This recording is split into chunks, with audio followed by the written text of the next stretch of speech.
फिर मैं अपने उसने मुझे मिलने के लिए बुलाया, मैंने जो कुछ भी तलाक किया उसके लिए माफ़ी मांगना चाहती हूँ।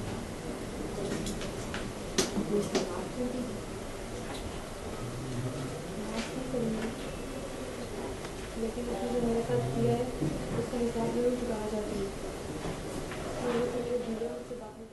माफ नहीं करूंगी। रोलिंग। माफ़ नहीं करूँगी, उसने जो मेरे साथ किया है उसका हिसाब जरूर चुकाना चाहता हूँ।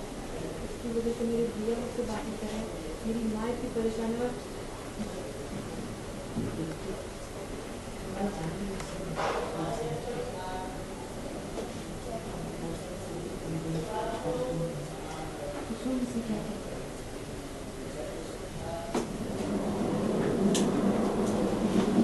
सुने से क्या करें?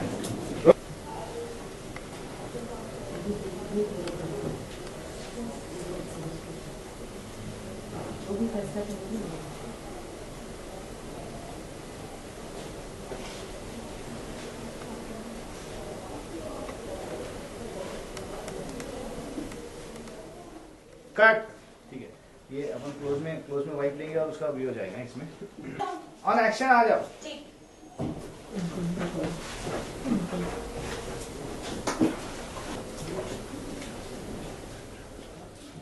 वीडियो हो चुका है।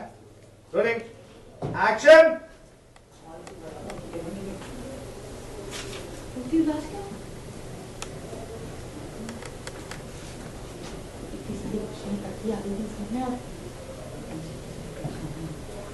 मैं महावीर जी से सुरेश की शादी को के बारे में बात भी नहीं करता।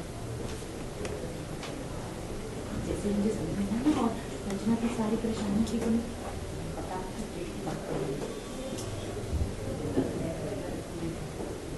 अरे अपने हॉल को ऐसा सजाओगी कि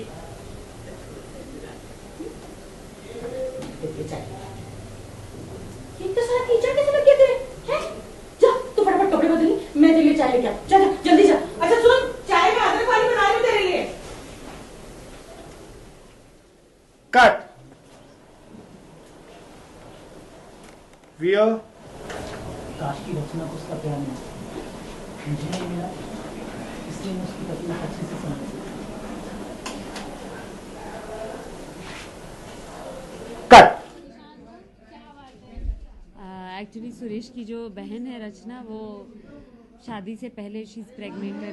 एक्चुअली उसने किसी से शादी कर ली थी तो गलती उसकी नहीं है, बट जिससे शादी की थी वो अपनी बात से अभी मुकर रहा है, तो उसको उसका हक दिलाने के लिए हम सब परेशान हैं। और वो जो लोग हैं वो बहुत रईस हैं, तो अपने रिच होने का बहुत फ़ायदा उठा रहे हैं, तो इसलिए हम सब परेशान हैं।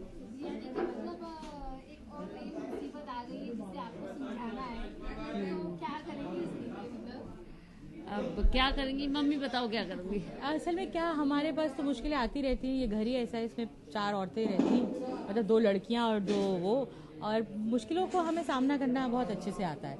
अब हमारा पड़ोसी सुरेश हमें मदद कर देता है, तो इस समय उस पर मुसीबत पड़ी है, तो प्रज्ञा की ये ड्यूटी बनती है कि वो उसका साथ दे, एज अ कुलीग कह सकते हो, एज अ पड़ोसी, एज समबडी जिससे वो पसंद करती है। तो मेरे ख्याल से मुझे लगता है कि मैंने ऐसी परवरिश दी है कि वो सामना कर लेगी और उसका पूरा साथ देगी, और रचना मुसीबत से बाहर निकल जाएगी। यानी कि जो दामाद बनते बनते आपने तो उनको कुली बना दिया एक तरह से। बिल्कुल कुली नहीं है, हम कुली हैं, बल्कि हम चारों जो औरतें इस घर में रहती हैं सारा काम खुद करती थी। हमारी प्रज्ञा देखो काम भी करती है, घर का काम करती है, बुलबुल अपने यूरोप टूर के लिए खुद कमा रही है, चाहे वो कितना भी बड़बड़ करती है लेकिन स्वावलंबी है, दोनों बेटियां। और हमारा जो घर है वो बिल्कुल विमेन पावर है, हम रोते वोते नहीं है ना लड़ते हैं। अगर किसी ने शादी तोड़ी तो मुंह तोड़ जवाब देते, लेकिन तमीज से, क्योंकि वही हमने सिखाया है। और जब हो जाता है तो अगले दिन फिर नॉर्मल हो जाते हैं, क्योंकि जिंदगी में तो मुसीबतें आती रहती हैं, अगर इतना रोगे तो कैसे चलेगा। ये मुश्किल भी पार हो जाएगी, जिंदगी ऐसी ही है, कभी हंसो कभी रो, बस।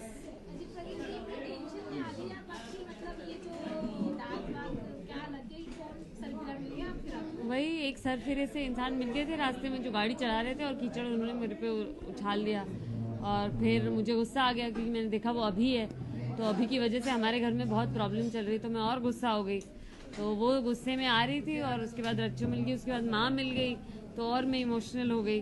तो हाँ, बहुत सारी चीज़ें हो रही।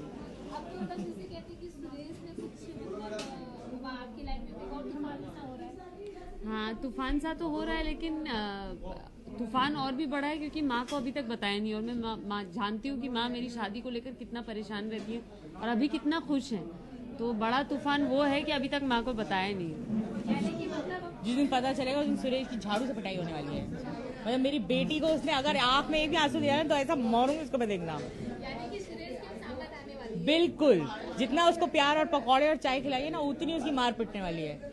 मतलब मेरी बेटी को जो भी परेशान करेगा उसको मैं छोड़ने वाली थोड़ी ना हूँ। ओके, तो प्रज्ञा क्या करेगी? सेक्रीफाई करेगी कि क्या करेगी? सैक्रिफाइस तो क्या है, अब अगर कोई इंसान आपसे प्यार नहीं करता तो आप कुछ नहीं कर सकते उसका। जबरदस्ती। हाँ, जबरदस्ती आप किसी से प्यार करवा नहीं सकते। तो सैक्रिफाइस नहीं, move on, move ahead, life goes on.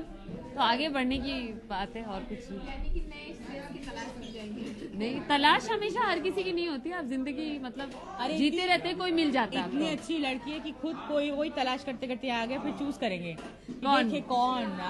हाँ ये ठीक है।